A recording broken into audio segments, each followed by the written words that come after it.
Siapa yang tidak mau lebih? Siapa yang tidak mau banyak? Siapa yang tidak mau berlimpah? Namun kalau karena kemauan itu ada godaan kita berbuat curang, berbuat culas, berbuat bohong, berbuat ceroboh, dikatakan masih lebih baik ya hidup pas-pasan.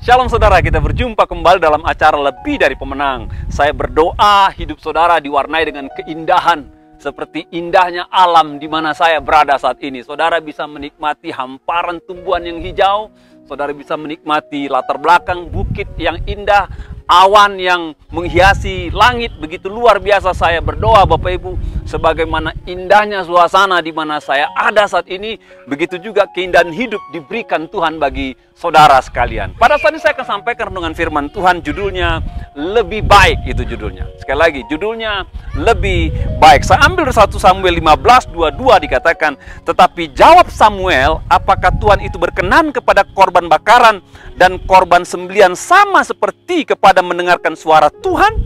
Sesungguhnya mendengarkan lebih baik daripada korban sembelihan, memperhatikan lebih baik daripada lemak domba jantan.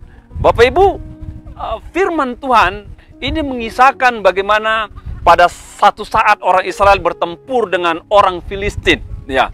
Dan biasanya seperti biasa, mereka sebelum bertempur tetap mereka datang berdoa kepada Tuhan.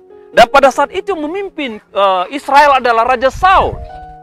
Nah, sebelum mereka berperang, maka mereka harus berdoa, meminta petunjuk dan berkat daripada Tuhan. Dan sebelum mereka menaikkan doa dalam ibadah, mereka menunggu Samuel untuk memimpin ibadah itu. Menunggu Samuel memimpin ibadah itu. Namun Samuel atau Nabi Samuel yang ditunggu-tunggu tidak kunjung tiba, Bapak Ibu. Sehingga dalam keterdesakan waktu karena kondisi perang, akhirnya Saul ambil alih. Ya, Saul ambil alih dan pimpin ibadah itu, pimpin doa itu, dan pimpin juga bawa persembahan. Nah, sementara mereka selesai beribadah, maka Samuel datang, Bapak Ibu. Nah, ketika Samuel datang melihat ibadah sudah selesai, maka Samuel menegur Saul, dikatakan, apa yang kamu perbuat ini? Ini sebuah tindakan kebodohan. Lalu Saul katakan, tapi katanya rakyat mendesak saya, waktunya sangat sempit. Lagian kami menunggu engkau dalam waktu yang terlalu lama. Namun Bapak Ibu, Samuel katakan kepada Saul, bukan itu inti masalahnya. Inti masalahnya adalah waktu itu mereka sudah diperintahkan untuk menghancurkan musuh. Ya, dan semua musuh diperintah Tuhan untuk dibunuh semuanya. Baik rakyat jelata, baik tentara, bahkan raja, bahkan semua ternak harus dibunuh, Bapak Ibu. Namun apa yang terjadi? Saul tidak mengindahkannya. Saul membiarkan hidup rajanya hidup, Raja Agag namanya. Dan Saul mengambil binatang-binatang yang baik-baik. Dan itu tidak berkenan kepada Tuhan. Karena apa? Saul tidak mengikuti perintah Tuhan. Dia berpikir kalau dia tidak ikuti perintah Tuhan, dia ambil ternak domba, dia ambil ternak sapi, dia bawa, dia korbankan dalam persembahan. Dia pikir itu akan menyenangkan Tuhan. Samuel katakan tidak demikian. Samuel katakan sesungguhnya mendengarkan lebih baik daripada korban sembelihan, memperhatikan lebih baik daripada lemak domba jantan. Samuel katakan kepada Saul, ikuti perintah Tuhan dengan totalitas. Itu lebih baik daripada melanggar perintah Tuhan lalu bawa korban. Sepertinya nutupi kesalahan yang telah diperbuat sebelumnya. Itu Tuhan tidak terima dalam kehidupan umat Israel. Dan Saul diberi peringatan oleh Samuel bahwa dia tidak akan lagi menjadi raja di hari-hari ke depan. Dan mereka pun menaikkan doa bersama lalu berpisah, Bapak Ibu. Apa pelajaran yang bisa kita dapatkan daripada peristiwa ini? Bapak Ibu, sebagai orang percaya, kita punya aktivitas, kita punya kesibukan, kita punya perjuangan seperti orang Israel berjuang melawan Filistin. Kita punya pertempuran, kita punya persaingan dalam aktivitas aktivitas kita. Namun ingat, apapun perjuangan, rintangan, tantangan yang kau jalani dalam kehidupan, ingatlah kita harus seperti umat Allah. Kita harus mengerjakan rambu-rambunya Tuhan.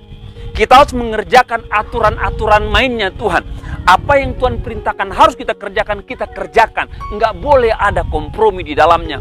Enggak boleh ada pelanggaran di dalamnya. Kalau kita buat kompromi, kalau kita bikin pelanggaran Bapak Ibu, lalu nanti kita seperti mendapatkan hasil daripada permainan kompromi pelanggaran, dan seakan-akan nanti ini bisa kita bawa kepada Tuhan agar pelanggaran kita dihapuskan. Firman Tuhan tegaskan itu tidak diterima oleh Tuhan. Lebih baik mendengarkan perintah Tuhan daripada membawa korban persembahan. Jadi Bapak Ibu, Tuhan lebih rindu ketaatan hidup kita daripada korban-korban yang kita berikan namun kita tidak taat kepadanya. Coba evaluasi hidup saudara. Bagaimana saudara menjalani hidup dalam perjuangan rintangan? Apakah kita melakukan perbuatan-perbuatan tidak sesuai dengan firman Tuhan? Lalu kita katakan, nanti kalau saya berdoa Tuhan bereskan. Tuhan lebih senang. Tuhan lebih senang kepada ketaatan saudara mengikuti perintah Tuhan dalam perjalanan hidup, dalam pertandingan hidup, dalam perjuangan hidup, daripada kompromi dan buat salah lalu nanti saudara membawa korban-korban. Mendengarkan lebih baik daripada korban. Yang kedua Bapak Ibu, Mazmur 37:16 dikatakan, lebih baik yang sedikit pada orang benar daripada berlimpah-limpah pada orang fasik, ya. Amsal katakan 28:26, lebih baik orang miskin yang bersih kelakuannya daripada orang yang berliku-liku jalannya sekalipun kaya. Kalau bicara mengenai kehidupan Bapak Ibu, yang terbaik itu Bapak Ibu, kalau kita kaya, kita takut Tuhan, itu yang terbaik, ya. Namun hidup kan tidak seperti itu dikatakan. Akan ada sebuah kondisi hidup yang kurang nyaman dan kita ada pada persimpangan pertaruhan. Siapa yang tidak mau lebih? Siapa yang tidak mau banyak? Siapa yang tidak mau berlimpah?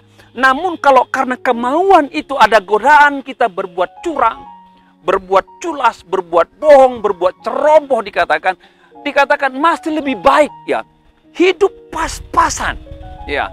Hidup pas-pasan. Apa yang saudara miliki sedikit, tapi saudara kerjakan dengan hati bersih, dengan hati jujur, dengan hati benar, daripada kita punya banyak tapi penuh dengan perampasan, penipuan, penuh dengan intrik-intrik yang tidak benar.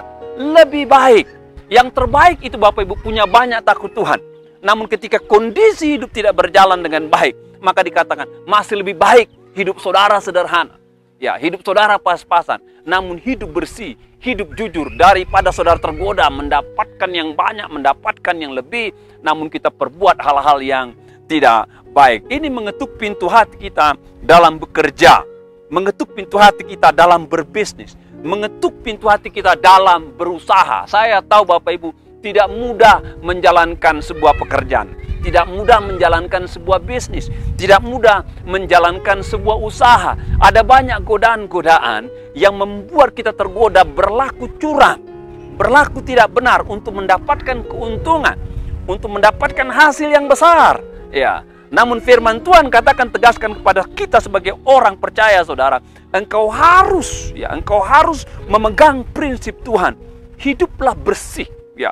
Hiduplah benar, hiduplah jujur. Walaupun yang kau dapatkan sedikit, itu tetap lebih baik. Walaupun yang kau dapatkan tidak begitu banyak, itu tetap lebih baik. Walaupun yang kau dapatkan belum berlimpah, itu tetap lebih baik. Bukan dalam pandangan manusia, tapi dalam pandangan Tuhan.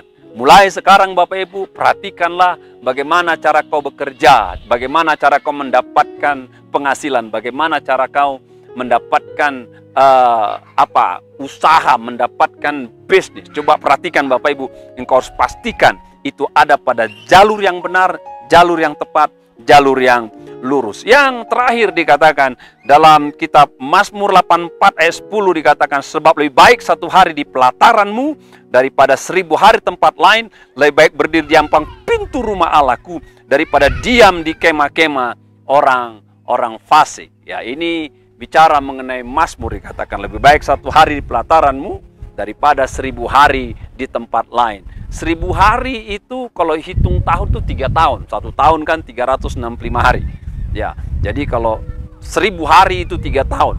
Dibandingkan aktivitas 3 tahun di luaran, satu hari di pelataran Tuhan dikatakan masih lebih baik 1 hari di pelataran Tuhan. Jadi aktivitas di luaran dikatakan, di luaran jauh daripada Tuhan, itu perbandingannya 1:3000 Bapak Ibu. Luar biasa. Ya, 1:3000 ketika engkau 1 hari di pelatarannya, 1 hari beribadah kepadanya, 1 hari bersekutu kepadanya, 1 hari saudara memuji dia, 1 hari engkau menyembah dia dikatakan, maka itu lebih baik daripada 3 tahun aktivitas di luar sana. Di luar sana. Di luar sana. Bapak Ibu, sering kita tergoda ya, sering kita tergoda, apalagi orang-orang di kota besar ya, sering kita tergoda mengenai bagaimana kita beribadah. Kalau misalnya hari ibadah itu masuk tanggal merah, hari kejepit, biasanya kita tutup mata mengabaikannya. Kita lebih mencari waktu untuk liburan, vacation, holiday bersama keluarga, dan kita katakan, ya Tuhan maklumlah, seminggu sekali nggak ibadah kan bisa dimaklumi ya.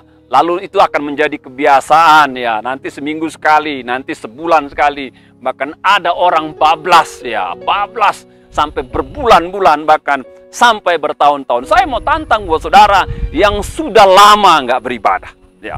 Saya mau tantang buat saudara yang sudah lama nggak menyembah. Mungkin saudara sudah absen 1 bulan nggak ibadah, saudara sudah absen 6 bulan nggak ibadah, saudara sudah absen 1 tahun nggak ibadah.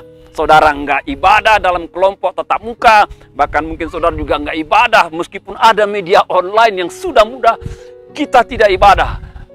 Firman Tuhan tegaskan Bapak Ibu, lebih baik 1 hari di pelataran Tuhan daripada 3 tahun di tempat lain. Aktivitasmu di tempat lain belum tentu ada Tuhan di sana, namun ketika engkau ada bersama dengan Tuhan, ibadah bersama dengan Tuhan, maka Tuhan akan memberkati hidupmu, memulihkan hidupmu, menguatkan engkau, mendukung engkau, dan engkau mendapatkan sebuah kekuatan ekstra untuk saudara bisa berjuang dalam kehidupan hari, besok, minggu, bulan. Ketika kau lemah, kau datang pada dia kembali, maka dia akan menguatkan saudara, membangunkan saudara, beri kepada saudara kemampuan untuk bisa berjuang untuk hari-hari ke depan, hari-hari ke depan. Alkitab katakan lebih baik 1 hari di pelataran Tuhan. Lebih baik. Bapak Ibu, kalau kau punya masalah, engkau tidak datang di pelataran Tuhan, engkau rugi. Karena engkau tidak dapatkan kekuatan di luar sana. Enggak dapat Bapak Ibu.